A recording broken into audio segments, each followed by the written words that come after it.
When someone shows you who they are, believe them the first time. Maya Angelou. Now, what does this have to do with statecraft? Well, it means taking repeated patterns seriously before they harden into a larger crisis. In the case of the IRGC, it is not their intentions or their rhetoric alone that is cause for concern, but it is the capabilities they build, the proxies they arm, the threats they repeat, and the actions they have already taken against their perceived enemies. Operation Epic Fury should be understood as a war of consequence, not a war of choice, as many out there want you to believe. A war of choice is undertaken to improve an already manageable strategic situation. A war of consequence is undertaken when the strategic costs of inaction become intolerable.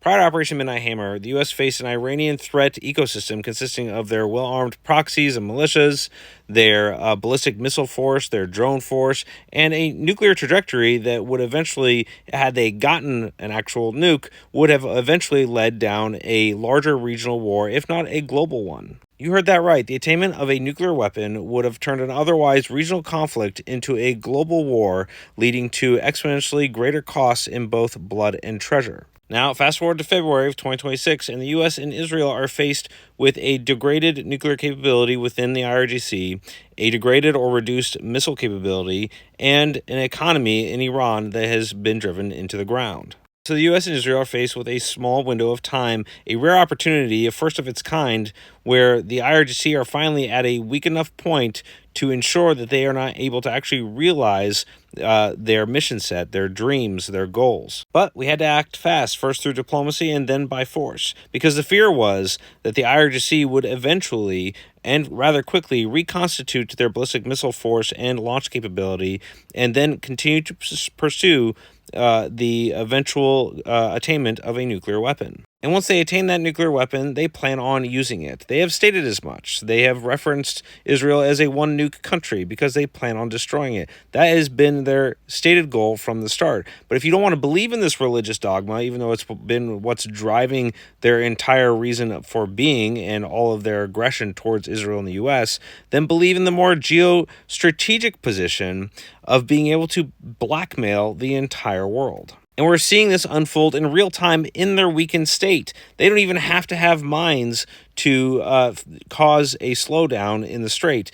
And keep in mind, they actually did this before, back during the tanker wars of the 80s, where they did do partial mining and they did control the flow of ships in and out of the strait. And we eventually were able to take care of that with Operation Praying Mantis and 3 years of maneuvering and diplomacy. But it took 3 years in the 80s to get this accomplished. We are now just past 3 weeks into the 4th week, and everybody's acting like the war is over, or that it's won or lost, depending on which framework you want to look at this through. But the reality is that the IRGC, in their completely weakened, degraded state, is still able to effectuate activity on the strait simply by speaking it into existence, driving enough fear into the global economy, which is then driving prices up on everything. Now imagine if they were able to do this with a nuclear weapon, armed with counteroffensive capabilities through their ballistic missile and drone force. And this is definitely an eventuality that is going to occur if we don't stop them now. So even if we are unsuccessful at doing a regime change, at the very least we will have reduced their military capacity so far down that it will take them a decade or more to reconstitute. Now imagine if we didn't pursue with Operation Epic Fury. Imagine if we left the IRGC to pick up their tattered economy and continue to rebuild their ballistic missile force. And then sometime down the road, maybe later this year, maybe next year, maybe in that window of time that every geopolitical expert is worried about with regards to China taking Taiwan, they decide to actually blackmail the world in real, like they're doing now in real time. Maybe they don't even attain a nuclear weapon. They just attain such a large ballistic missile force with the aid of China that they're able to actually conduct this maneuver. And let's say that they don't even do it because nothing happens in a vacuum, but they wait until China tells them to.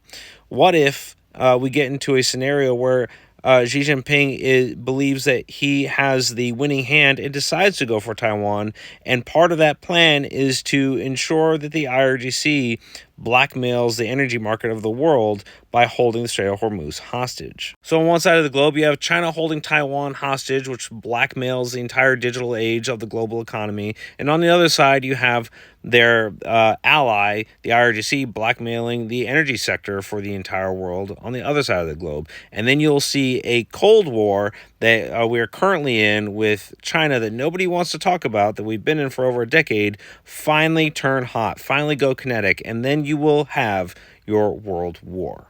The purpose of Epic Fury is to absorb a limited cost now to avoid a greater cost in the future. Sadly, this is not a choice between war and peace. It's not something our adversaries are pursuing. It's not something they want. Instead, this is a choice between a high cost now or a catastrophic cost later. And because our enemies continue to show us who they are, we believe them. And we are not leaving risk to chance because that risk is so great that we actually have to treat it as a certainty.